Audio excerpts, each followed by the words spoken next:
شهرکی که در بیابان اش جایگیر شد و نامش گلشن شاداب شد. این موضع تا این وقت دشت سینه‌بریان بود و تابستان گرمی هوا تا به 40 گرادس رسیده پیوسته گرمسل می‌وزید. زمستان باشد منتظم شمالی سخت می‌وزید. در اساس لایحه ساختمانی اشتی کلان سال 1973 آغاز می‌گردد. طبق لایحه اشتی کلان مرکز سوغاز رقم 2 شهرکی گلشن در قسم بالای دهه باشتال در مسافه زیاده از 3 کیلومتر جایگیر کرده شد. از محله مرکزی با بیناهای معماری، اجتماعی، فرهنگی، سودا، باغچه بچگانه، اداره خواجگی آب، آشخانه، چایخانه، کلوب، مکتب، میدانچه ورزشی، آموزشگاه کسبی تکنیکی عبارت بود.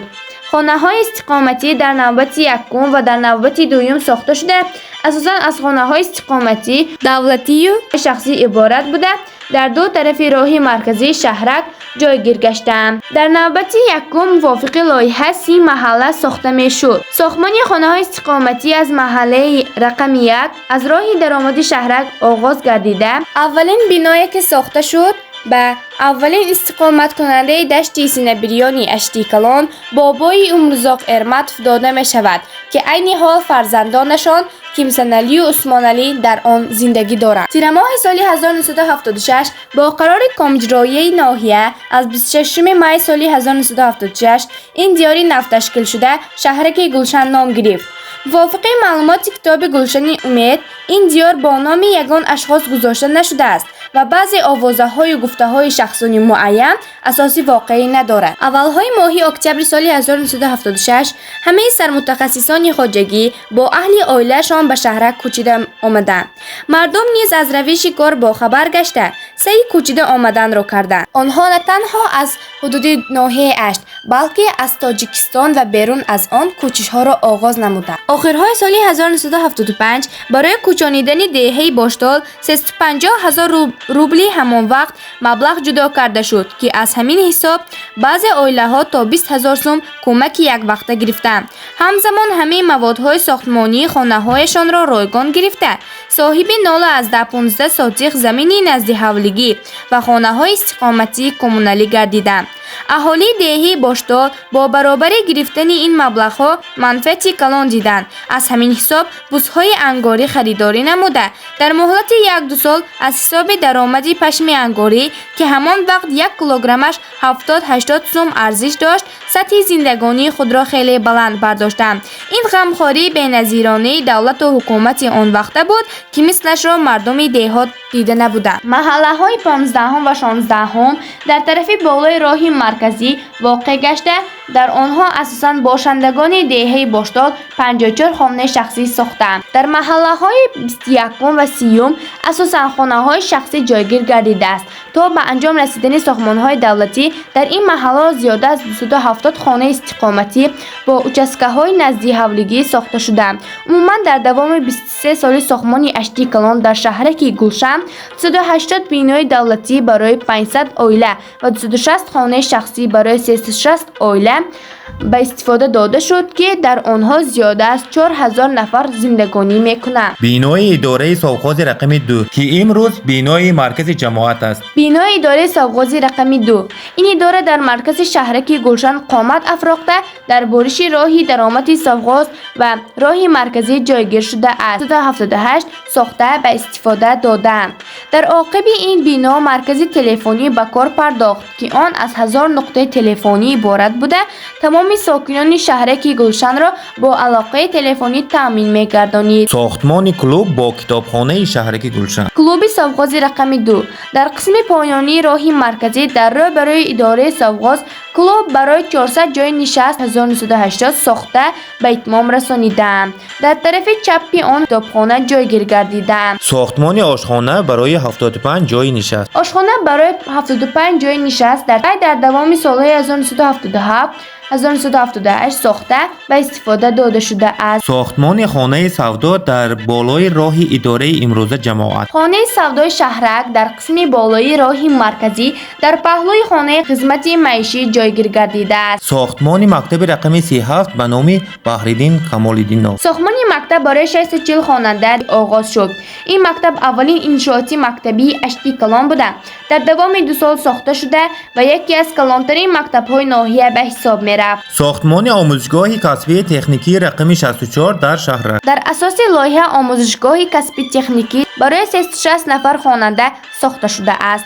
این انشاءات از 2 آشیانه که آنها از اتاقهای کاری، صنف‌های درسخوانی، صنف‌های مخصوص گردانیده شده تعلیمی عبارت بوده برای اختصاص‌های راننده، تراکتورچی، استاد ساختمان، انداوچی، رنگوبارچی، کفشرچی، دوزندگی و دیگر کسب‌ها مخصوص پارک تراکتوری، اتوماشین و استخوانه دیرکتوری تجهیزانیده شده‌اند. ساختمان چایخانه که امروز تویخانه گلشن است. چایخانه برای 75 جای نشست در قسم پایانی کلوب در راه درآمدی شهرک جایگیر گردیده.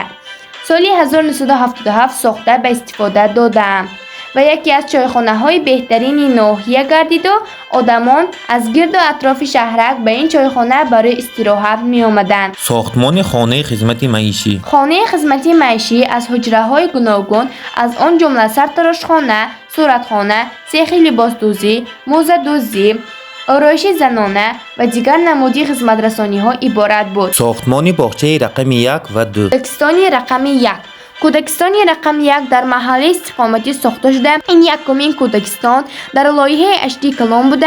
آن در مساحت 0.6 هکتار ساخته شد. باغچه بچگانه رقم 2 در سر راه سیوم در پس خانه‌های استقامتی 2 آشیانه در طرف پایانی راه جایگیر گردیده بود. محله استحصالی سافخاز رقم 2. محله استحصالی سافخاز رقم 2 در قسم راستی راهی بلاغش جایگیر گردیده. از راهی درآمدی مرکزی سافخاز ساخته شده است. در آن استخوانه برای تعمیر 300 واحد شرطی، گاراژ برای 50 اتوماشین، نفت و باز، سرای نویس برای نگهداری ماشین‌های خواجگی قشلاق جایگیر گردیدند. از دروازه درآمد در طرف چپ اداره پارک ماشین تراکتورچی در قسم بالای انبار برای نگهداری قسم‌های احتیاطی برای زیاده از 500 ماشین‌های خواجگی قشلاق ساخته شده است. بینای انبار محصولات نفتی سافخاز رقم 2 در طرف پایانی گاراژ اتوماشین‌ها جایگیر گردیده است. سال 1977 ساخته به استفاده دادند. این بعضی محصولات نفتی می توانست احتیاج 2 ماهه محصولات نفتی سافخاز رقم 2 را تامین کند. ساختمان حمام در شهرک. موافق لایحه حمام آبی گرم را از بخخانه گرفته بوق برای گرم کردن آب استفاده برده می شد. در حمام حجره‌های مردانه، زنانه و علاهده وجود داشت. سالهای 1980-1981 ساخته به اتمام رسانیده اند. ساختمان باغچه رقم 3. باغچه بچگانی در محله بالای شهرکی گلشن برای 140 نفر ساخته شده است. ساختمان مکتب رقم 62 به نام باباجان غفورov. مکتب برای 840 نفر خواننده ساخته می شد. بینای مکتب در طرف بالای راه مرکزی شهرک جایگیر گردیده و ساختمان آن سالی 1982 سالی 1984 به استفاده داده اند.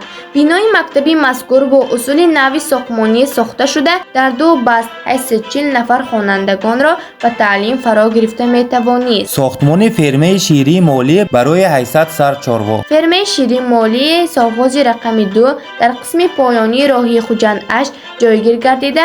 آن برای 800 سر چاروای کلان شاخدار ساخته شده است.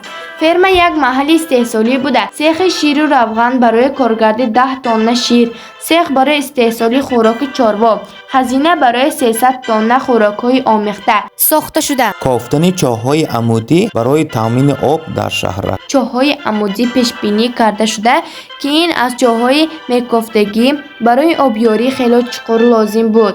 برای سافخاز رقم 2 چاه عمودی با چقاری 120 متر چاه‌ها کنده شد.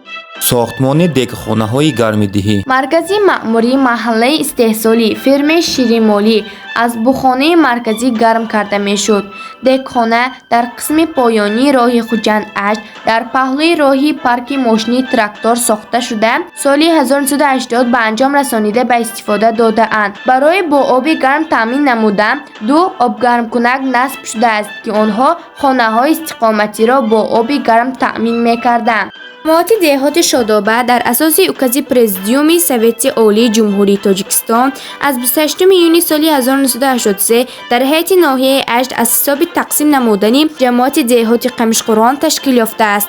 ҳайати совети ҷамоати деҳати шодоба аз маркази маъмурии Шаҳраки Гулшан ва деҳаи Булоқ иборат мебошад. Шаҳраки Гулшан ҳамчун шаҳраки мукаммал дар яке аз намоишгоҳи комёбиҳои Иттиҳоди Шӯравӣ иштирок карда, ҷойи намоёнро ишғол кард ва ҳамчун шаҳраки маъруф дар ноҳия аз ҳар ҷабҳа пешсаф буд. Бигӯ эй Гулшанам, нашъу намо кун, ба ин ободиҳо шукри Худо кун. Бубин зебову дилкаш шаҳри Гулшан, тамошо кун дилоро боғи Гулшан. маълумоти қисми 1 Гулшан ба охир расид. Агар даврони истиқлолияти Гулшан, яъне қисми 2 Гулшан ва ё таърихи дигар шаҳру ноҳияҳоро донистан хоҳед, ба комменти мо номи онро нависед. номи шаҳр ва ё деҳае ки дар комменти мо пешсаф аст, мо онро тарҳезӣ намуда ба шумо пешкаш менамоем.